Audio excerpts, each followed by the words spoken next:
Dagogo EMO, the CEO at Milestone Capital, is a stock trader, and good morning. Thank you very much for coming. We appreciate your time here on the program.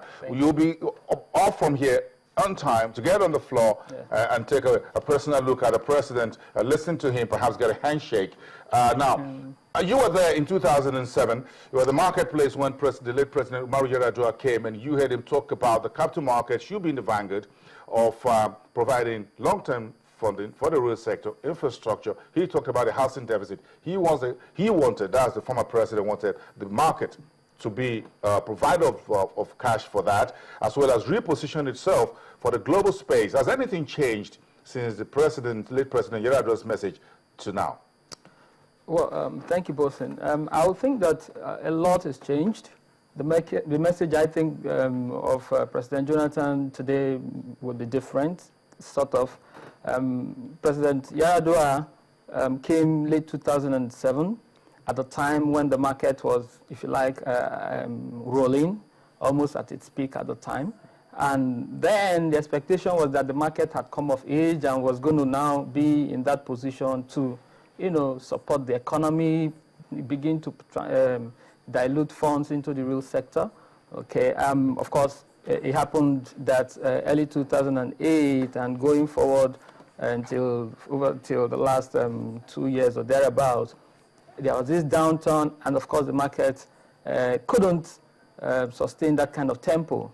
And over the last 2 years, we've seen the market rebound, reposition itself, readdressed its internal issues. It is now coming forward as a stronger marketplace, okay, to support what government is doing. Okay, one very quick issue I would like to revisit has to do with some of the issues that were raised by the late President Umaru Yar'Adua back then. He talked about a reposition in the market. He talked about the market being in vanguard of infrastructure and whatever. Over the years, has the market been able to support the government, the federal government, along these lines?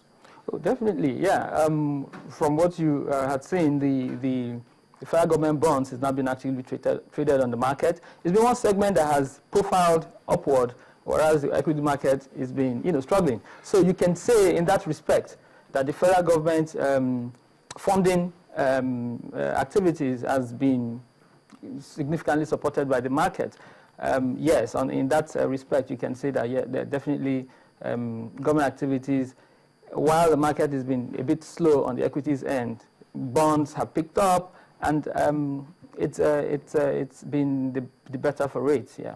One critical issue, now let's get back to the top of the pile, as it were, the forbearance or the bailout for the market after the market crash. I'm sure that's a story you would want to talk about. Now, the market, Fakaijo Rotimi says, of Enterprise Capital says, the market is grateful to President Goodluck Jonathan that the bailout happened. Take us back through that very quickly and very briefly. And the issue is, moving forward, does the market still need further backing from the government? Well, typically, the market is not, if you like, is not bailed out. The market can't really be bailed out. What happened was, it was an extension of what government was doing to, to strengthen the banks. It was just an extension. It was the loans that the banks were carrying related to the market that had to be dealt with. Those loans, those margin loans, because of the nature of the packaging of those loans, you could find that if they were not dealt with, and they were quite a chunk, I think there were over 40 billion that were taken over at the time by AMCON. Now, if they were not dealt with, you couldn't quite say that process would have been successful. So it was just that extension of still cleaning up the balance sheets of the banks, and so the margin loans had to be dealt with. That segment, of course, because if it wasn't dealt with, the banks would still be carrying it. It would be, the dogfight between the banks and the stockbrokers, which, if you like, the stockbrokers had an edge because it was a margin loan. The contract of the margin had certain provisions, and you had to follow. If you had to follow it, then the banks, and so, of course, the government recognized that at that time, there was no point allowing, the banks and the stockbrokers to continue to haggle this out because it wasn't really going to deal with the problem.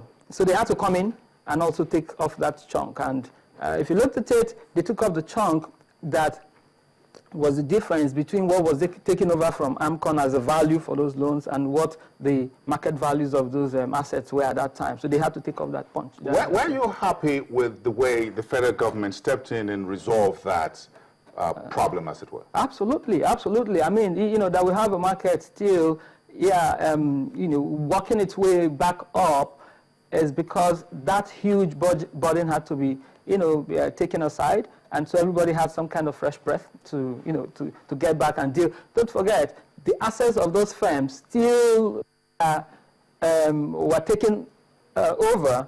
It was just that being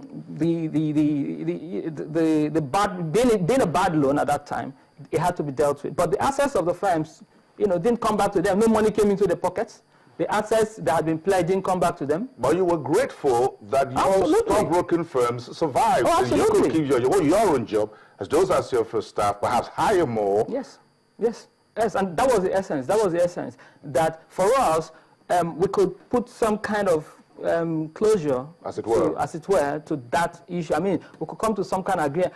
Before then, there wasn't reasonable agreement between the banks and the stockbrokers because the government didn't come in as the final arbiter, as it were, in the whole exercise. Now, moving forward, what more would you want from the government? We are at the threshold of a major political transition, so whether President Goodluck Jonathan continues in office on May 29 or not, something the market will have to move on, regardless, isn't it? Absolutely. So what does the market want moving forward from the government?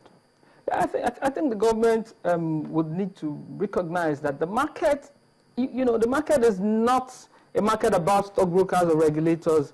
It is the fulcrum of private sector aspects of the economy.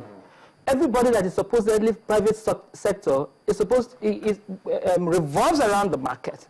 And so if the government recognizes, if you can just take the capital market and say, listen, this is where everything around the private sector can be dealt with. Issues of taxation, you can put your policy through the market and it will just go seamlessly. If you can recognize that, then you will see the market, then you will now begin to build everything around private sector, around the market. That way, policies and all of them will just go seamlessly. And you guys will be clapping today for the president for taking out or using the instruments of the Ministry of Finance and other agencies to take the withholding tax and capital tax kind of VAT. Yeah. Oh yeah. Those are some of the effects we're talking about. I mean, when you see the market for what it is, that it is a market for Nigerians, indeed for capital around the world, in Africa, West Africa, you now know that the policies you make should be policies that will bind the private sector. The private sector is the productive arm of the economy.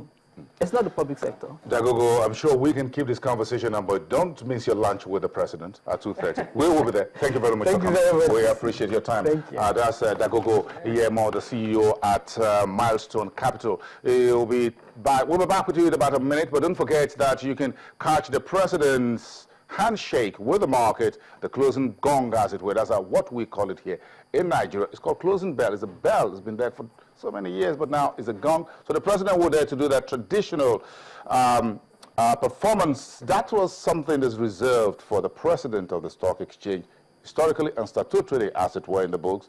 But special guests such as the president can get that done. We'll be back with you.